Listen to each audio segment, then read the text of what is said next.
Question is diagonal AC of a parallelogram ABCD bisect angle A. Show that it bisect angle C also and ABCD is a rhombus. आपको क्या given है? आपको एक parallelogram given है जिसमें उसका एक डायगोनल AC जो है वो एंगल A को बाइसेक्ट कर रहा है. आपको प्रूफ करना है कि AC जो है वो एंगल C को भी बाइसेक्ट कर रहा है. ठीक है. और साथ में क्या प्रूफ करना है कि ये एक रोम्बस है. सबसे पहले हम लिखेंगे गिवन सेक्शन. गिवन सेक्शन में हमको क्या गिवन है? ABCD is a parallelogram in which AC bisect angle है. AC बाइसेक्ट एंगल है हमको गिवन है. तो इससे क्या हुआ? एंगल A को बाइसेक्ट करना यानी एंगल A को 2 इक्वल पार्ट्स में डिवाइड करना. तो उसको हमने नाम दे दिया 1 2. तो इससे क्या प्रूफ हुआ? AC बाइसेक्ट एंगल A से कि एंगल 1 जो है वो एंगल 2 के इक्वल है. राइट. हमें प्रूफ करना है AC bisect angle C. AC जो है वो एंगल C को भी बाइसेक्ट कर रहा है. तो इसको या तो आप ऐसे लिख दीजिए या आप लिख दीजिए एंगल 3 इक्वल्स टू एंगल 4. ये आपको प्रूफ करना है. ठीक है. कैसे प्रूफ करेंगे? हमें पता है ABCD क्या है. ABCD is a parallelogram. Parallelogram में क्या होता है? अपोजिट साइड एक दूसरे के पैरेलल होती हैं. तो हम ले लेते हैं आपका AB parallel CD and AB जो है वो CD के पैरेलल है एंड AC उसको कट कर रही है. तो AC क्या है? AC is transversal. राइट. आपको पता होगा 2 लाइंस जब पैरेलल होती हैं, अगर कोई लाइन उसको कट करती है तो वो लाइन कहलाती है ट्रांसवर्सल. तो यहाँ पे जो 2 लाइंस पैरेलल हैं वो है आपकी AB एंड CD और जो ट्रांसवर्सल है वो है आपकी AC. और AC जो आपकी जो ट्रांसवर्सल कट करती है तो उसके ऑल्टरनेट एंगल एक दूसरे के इक्वल होते हैं. ऑल्टरनेट यानी Z की फॉर्म में जो बनते हैं इनको बोलते हैं हम alternate interior angle.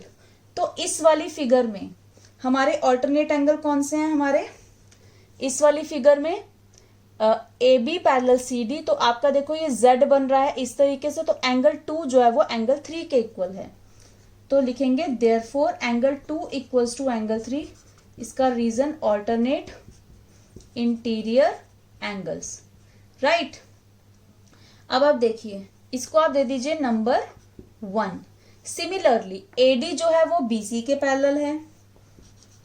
AD parallel BC and AD उसको AC उसको कट कर रही है. यहां पर AC ट्रांसवर्सल है. AC is transversal. राइट. ये इस तरीके से 2 लाइंस ऐसे पैरेलल है और ये AC उसको कट कर रही है. तो AD और BC ये दोनों लाइंस पैरेलल हैं और AC उसको कट कर रही है. तो यहां पर जो एंगल बन रहे हैं दिस वन, ये भी आपके Z बन रहे हैं. तो ये भी आपके ऑल्टरनेट एंगल्स हैं. राइट. तो लिखेंगे angle 1 equals to angle 4. Angle 1 जो है वो आपके एंगल 4 के इक्वल है. ओके. रीजन सेम कि ये ऑल्टरनेट इंटीरियर एंगल है. ठीक है. इसको दे दीजिए नंबर 2. ठीक है. बट एंगल 1 जो है वो एंगल 2 के इक्वल है. That is given. हमको क्वेश्चन में गिवन है कि AC जो है वो एंगल A को बाइसेक्ट कर रही है. तो एंगल 1 जो एंगल 2 के इक्वल है. तो फ्रॉम इसको आप नाम दे दीजिए थर्ड. तो from first second and third तो तीनों से हमारा क्या कंक्लूजन निकला? एंगल 1 जो है वो एंगल 2 के इक्वल है. एंगल 1 जो है यहाँ पे एंगल 4 के इक्वल है. तो एंगल 1 इक्वल्स टू यहाँ पे एंगल 4 भी आ जाएगा. और एंगल 2 जो एंगल 3 के इक्वल है तो एंगल 3 भी इक्वल आ जाएगा. राइट. तो इससे क्या हो गया? आपके चारों एंगल एक दूसरे के इक्वल प्रूफ हो गए. ओके. तो यहाँ पे इससे जब आपके चारों एंगल एक दूसरे के इक्वल प्रूफ हो गए तो यहाँ पे आप ये भी लिख सकते हैं एंगल 3 इक्वल्स टू एंगल 4. तो एंगल 3 इक्वल्स टू एंगल 4 से क्या प्रूफ होता है? Therefore AC bisect angle C जो हमको प्रूफ करना था. राइट.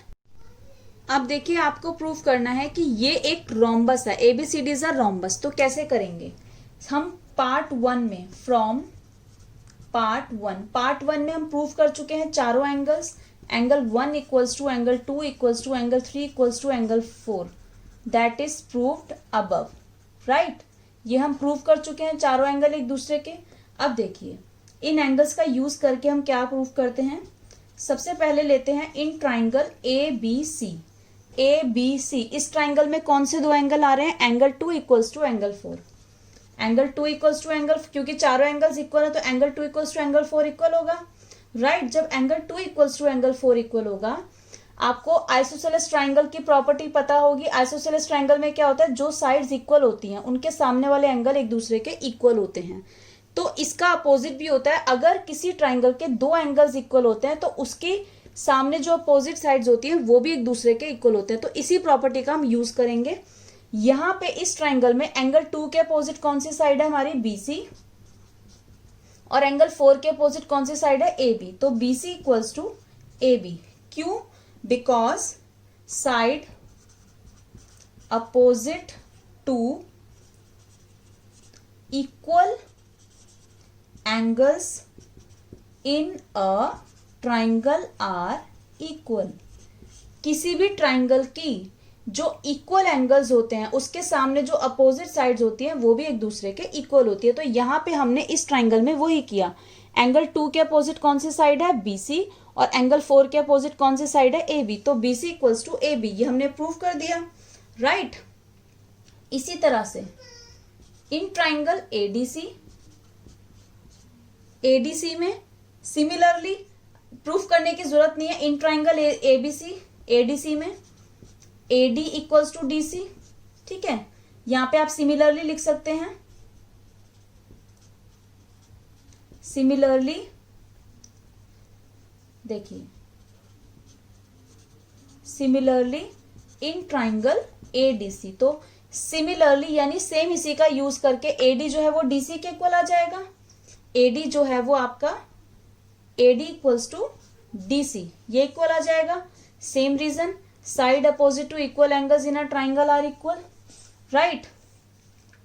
अब आप देखिए इसको फ्रॉम, इसको आप नाम दे दीजिए फोर्थ, इसको दे दीजिए फिफ्थ, ठीक है। क्योंकि now A B C D is a parallelogram, क्योंकि ये पैरेललोग्राम है तो ए बी जो है वो किसके इक्वल होगा, ए बी जो है वो सी डी के इक्वल होगा। एंड ए डी जो है वो किसके इक्वल होगा, ए डी जो है वो आपका बी सी के इक्वल होगा। Reason, opposite sides of parallelogram are equal, इसको नाम दे दीजिए 6। तो from fourth, fifth and six, इन सब का यूज करके हम क्या करेंगे, फोर्थ वाले में हमको क्या गिवन था, B C equals to A B. Fifth वाले में क्या गिवन था, ए डी इक्वल्स टू, देखिए इसमें ए बी किसके इक्वल है, सी डी के, तो ए बी इक्वल्स टू यहाँ पर सी डी आ गया।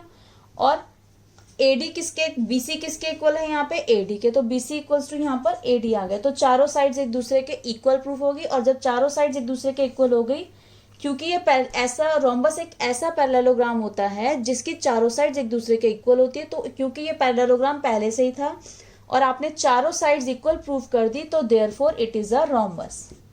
और यही आपको प्रूफ करना था, राइट।